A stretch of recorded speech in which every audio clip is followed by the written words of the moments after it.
There have been many times when I'm sitting down playing video games and I think to myself, why do I even play these games? Is it for something important? Is it about becoming a skilled player in the hit new multiplayer game so I can brag about it to all my friends? Is it for relaxation? Or something more? Comfort is a state of physical ease and freedom from the pain and alleviation of one's distress. There are many reasons and ways someone can feel comforted. Getting to walk home after a long day of work just to see your favorite pet, getting to walk around outside in a day while the weather is just right, or maybe you decide to go ahead and boot up your favorite video game instead. Video games to me are far beyond any other medium for artistic expression and take a huge amount of effort to produce over time, from musicians and music producers working on the soundtracks to programs and level designers making these worlds come to life, and many other facets of game design all coming together, such as voice actors and artists who lend their talents to make these worlds come to life. These worlds they create can be so much more than just a bunch of polygons. These characters they create are more than just concept art brought to life. Most video games I tend to play have heart and soul put into them, and it's something that in my eyes is important when asking the question, what makes a comfort game? I decided to look into this aspect of gaming today, seeing as how it's something I don't see a whole lot of people talking about, and it's worth discussing in my honest opinion. While I do see a lot of people point to the obvious low-stake games like Animal Crossing and Minecraft, I feel like there's an argument for games like Bloodborne, Call of Duty Zombies, Overwatch, and many other games that some may find stressful, but in fact put some players at ease after a long day. But since these games can be comforting for multiple reasons, I'm going to separate them by three categories to make things easier: nostalgic, escapism, and fun with friends. All three of these categories, ironically when describing comfort games, can all intertwine with one another depending on the person and circumstance, such as what could be escapism like a big MMO is also this game that can be fun with friends. The point of this video is to more or less just talk about comfort games from my own perspective and hope to inspire you, the viewer, to look into your own collection and find your own. So without further ado, let us begin.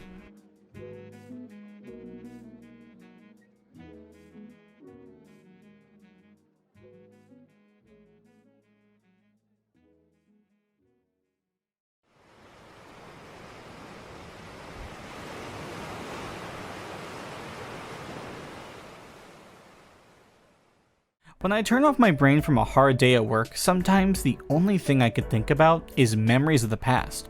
Remembering when I played the Wii for the first time with my parents, playing countless hours of Call of Duty Zombies and taking turns with my cousin to see who could get a better score and who could survive the longest, walking around all the time on vacation, playing Pokemon games on my DS, squinting my eyes because it was way too hard to see in the Florida sunlight. These were times I oddly cherish. Times were just simpler. No deadlines to fear, summer vacation, pure bliss for the most part. I remember these days like they were yesterday, and when going back into my game collection for games that comfort me in this category, there were quite a few. Super Mario Galaxy is a game that I play once every single year, and as a child who'd played this game around the time it came out, this game was a marvel to not only witness, but to just play. Motion controls were exciting and fun to my childlike brain. While I know the sequel is also really great, the first game really spoke out to me and brought this feeling of pure joy. Mario and space are two of my younger self's favorite things, so you add the two together, and that just blew my adolescent mind. Each level felt so unique to me, and then each world felt more varied than the last. Roaming around the Comet Observatory made my childhood self feel this sense of wonder every time I went, and tried to look for new levels. Rosalina herself is also very welcoming and comfy, for lack of better words. I mean, she reads stories to the Lumas, which is heartwarming, except the stories are kind of tearjerkers, so even to this day, this game is still fun. And I do not think I'm alone saying this, but it has aged phenomenally compared to many of the other Mario games out there. The music here is this orchestrated work of art, from songs like Good Egg Galaxy to the Comet Observatory and many, many more. But it's also not afraid to be a little somber at times for the more serious and relaxing moments in space. The sentimental value this game has over me is something that I cannot fully describe. It's just special, and Mario Galaxy is a timeless classic. Nostalgia be damned. Another piece of the nostalgic pie here would be Pokemon Diamond and Pearl. While yes, Pokemon Platinum is objectively the better game, and the remakes are pretty bare bones, unfortunately, I actually have more sentimental feelings towards the first iteration of Sinnoh. And these games were the first ones I played Pokemon-wise. Just remembering picking up this game and going to the events at various Toys R Us's and game stores during the peak of these games was enough to make me smile. Roaming around Jubilife City, finding out the history of the region itself, to just being able to fully immerse myself in this once-in-a-lifetime game really makes me enjoy future Pokemon games regardless of quality. Not saying I want bad games from Game Freak, but the games I have played in the past just make me continue enjoying the series as a whole. I remember times as a kid I would go to a friend's house and play Pokemon all day, and sometimes we had these little Pokemon figures and we got to just play pretend with them while we had our DS's playing the game's music. I went to summer camp at times and met so many people who had the same passion for Pokemon as well, specifically with Diamond and Pearl and Platinum. Constantly trading and battling, seeing who has the best trainer, and also seeing who got a really cool shiny Pokemon that might have been hacked, who knows. I met so many people due to this game, and as well with future Pokemon games in the DS generation. But Generation 4 is something that can never be topped in my heart. It was the start of my true love for Pokemon as a series. I began collecting figures, watching the anime, and obsessing over the games. As a 20 or something year old now, nothing still has changed, but I'm still happy to be a fan. For this entire channel's lifespan, I have been rocking a Hat Kid icon that I personally commissioned with ferret pins and all. And yet, I still have never mentioned this game in a video. So Hat in Time is a 3D platformer that for me came out around the time I switched from being in high school to an adult. While I was figuring out what to do in terms of life, career paths, Persona 5, Breath of the Wild, and Hat in Time were my huge go-to games that helped me out loads during this time. Hat in Time itself is this cute, comfy 3D platformer where you play as Hat Kid, a girl from space who collects timepieces from her ship, and well, she needs to go home because she lost her timepieces. You get to go to a few varied locations, like a town fully controlled by the Mafia, a movie studio run by two birds who have to battle to see who can make the best movie ever, or a cruise in a ship controlled by seals that melts my heart every single time. The amount of comfort I get from just booting this game and seeing Hat Kid wave at me from the save select screen makes me smile with pure joy. Hat Kid herself as a character really sells this game to me, and honestly, every character in this game sells it. They all have such wonderful voice acting performances for the most part, and have such soul to them.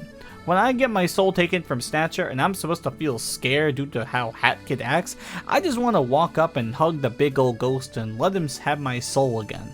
The Mafia members are all goofy, and while they are rude, some just say the dumbest things that always make me laugh. Not to sound redundant, but this game really does have heart and soul put into it, and has been a game I buy on multiple consoles and 100% several times. And similar to Mario Galaxy, I do play it almost every single year, just when I need a good pick-me-up after life has kicked me down.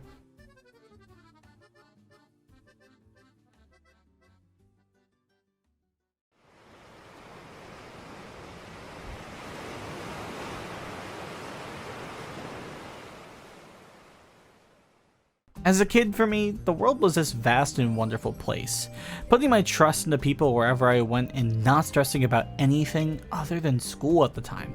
But as an adult, there are a lot of things to be stressed about, unfortunately.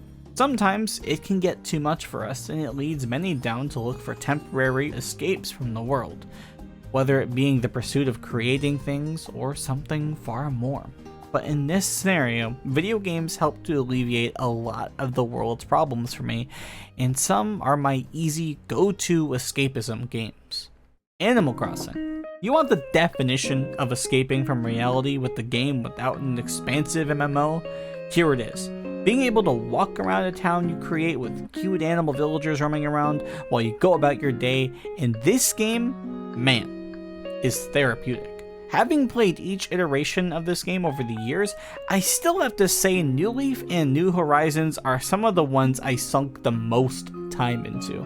I remember in high school I would play lots on my 3DS when I did all my work, and while sometimes it was Pokemon or Mario Kart, I always made sure to put some time into New Leaf just to go ahead and catch bugs, roam around and talk to my villagers, and just make sure everything was going swimmingly on my island.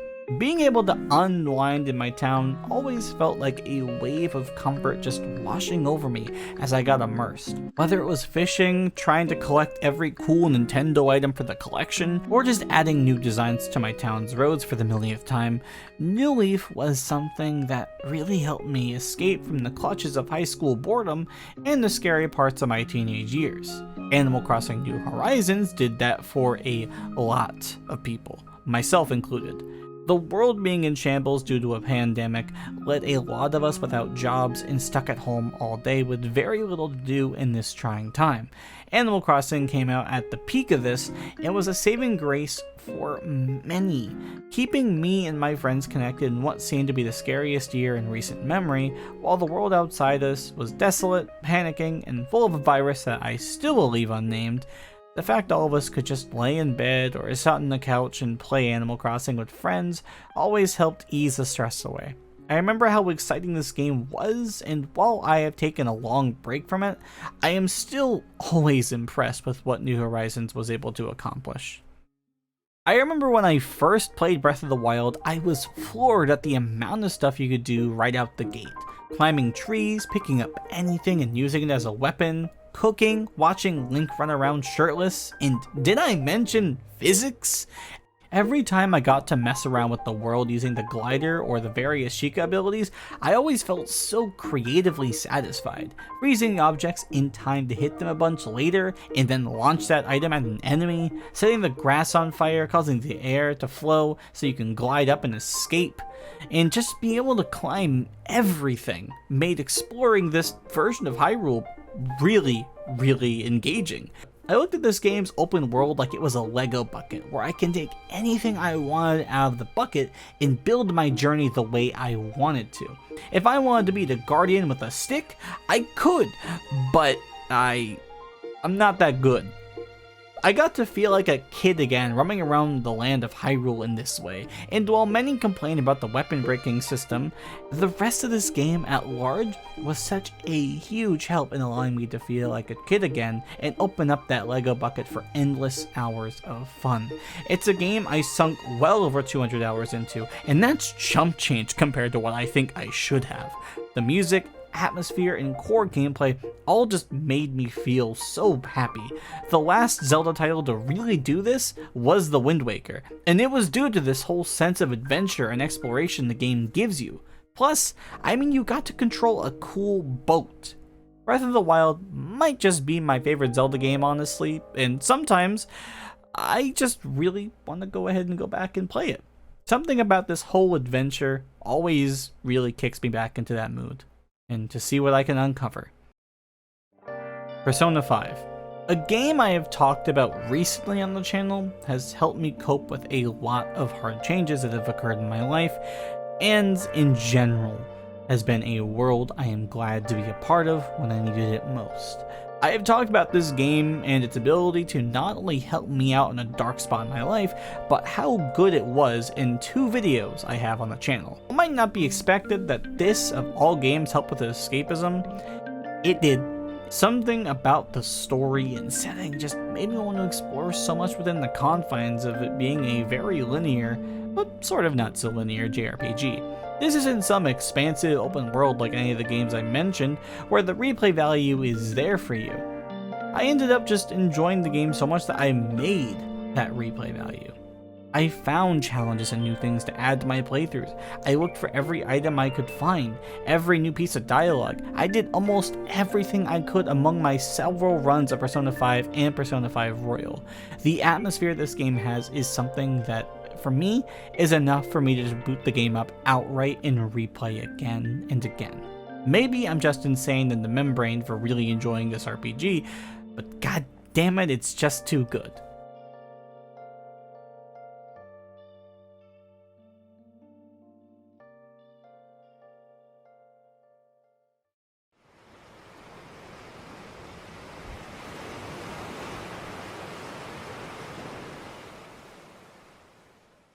When it comes to experiencing a video game, I really have the best memories playing with friends and family. My biggest memories, honestly, despite all I have discussed already, have been in this category. As an only child, I've had no siblings to really play any games with, which in itself was fine, since I did get to play a lot of Wii Sports with my parents and cousins. I had fun learning and grinding out Guitar Hero all day with my childhood friends, and somehow always impressing them while I was able to play on the expert difficulty. Hell, I had a whole birthday party themed solely around that game, and if it weren't for friends and family being there, I wouldn't have loved the game nearly as much and be motivated to keep improving. Mario Kart DS and Mario Kart 7 are by far the games in the series that not only helped me make new friends, but kept me in high spirits when days were really rough. In summer camp, I remember sitting on a bus and one kid would boot up Mario Kart DS, and all of us kids who were painfully addicted to Pokemon would stop what we were doing just to hop on download play and enforce the Shy Guy onslaught. Mario Kart 7 is how I practically met my best friend Sporadic, and is a game I still cherish to this day. Even Mario Kart 8 stands tall, due to it coming out when I was still in high school, and I just remember coming home and playing with Sporadic all day and we 100%ed the game. Call of Duty was a game I oddly grew up on, but only for the zombies mode. Me and my cousin would just hop on and play Xbox Live with split screen and Black Ops 1, and just have a blast sorting the maps and surviving the endless hordes. It was this experience that I really found comforting, and a feeling I still get when booting up zombies to this day with friends. I remember how I got high rounds and I would wait till he came over the next time just to show him pictures I took on the game over screen on my DSi of all things. Even single player games such as Catherine were arguably more enjoyable with friends in the room while we all experienced the story together. Getting a new story-based game was a matter of sitting on the couch and experiencing something brand new in the same room, which was always fun. There are more games that obviously come to mind, but I still hang out with friends over Discord calls or in person just to play more games with the homies. Whether it's single player or not, just being able to have a shared experience is enough for me. Even playing games like Hollow Knight recently have been this extreme ride where I feel pushed to progress further and further for self-improvement in this difficult game. It's a feeling that cannot be described with words, but rather with feelings, and being in the moment, I guess. The point is playing certain games with friends you care about makes this hobby so much more comforting and fun. I know it might seem obvious, but as someone who wasn't as social growing up, these moments I shared made gaming so much more.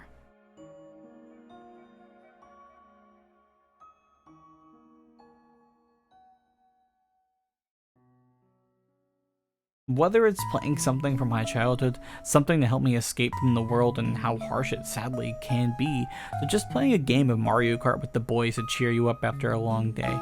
Comfort games can be anything that isn't the stereotypical Minecraft, and even that game has its reasons for being widely known as that.